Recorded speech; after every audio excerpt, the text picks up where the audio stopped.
আচ্ছা আসিফ, তোমাকে না বললাম ভালো একটা প্লেয়ার অ্যাড দিতে, যার কাছে এক্সামে একটা ম্যাক্স আছে? এই কি বলতিস এগুলা? হ্যাঁ, আমি ঠিকই জানি আমি কি বলতেছি। এই ভাই, আপনি গ্রুপ থেকে জানতো। হ্যালো ম্যাডাম, ওয়েট ওয়েট, এটা বলার কোনো প্রয়োজন নেই। হ্যাঁ, আমার কাছে কোনো ম্যাক্স নেই, আমি চলে যাচ্ছি গ্রুপ থেকে। আবার রাহাত কেন অ্যাড দিতেছে?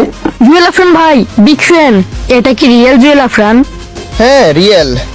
ভাই তাহলে জুয়েল আফরান ভাইয়ের সাথে একটা কালেকশন প্রসেস করেন। এই চুপ, তুমি জানো জুয়েল আপ্রানের কালেকশন সম্পর্কে? হ্যাঁ, তার হয়তো ভালো কালেকশন থাকতে পারে, কিন্তু আপনার মতে কি গোল্ডেন হিপও আছে? জুয়েল ভাই কিছু মনে করেন না, বাচ্চা ফলা ভাই। ও ভাই, বিগ ফ্যান, এটা আমি কি দেখলাম? नहीं मानता, मुड़ के तो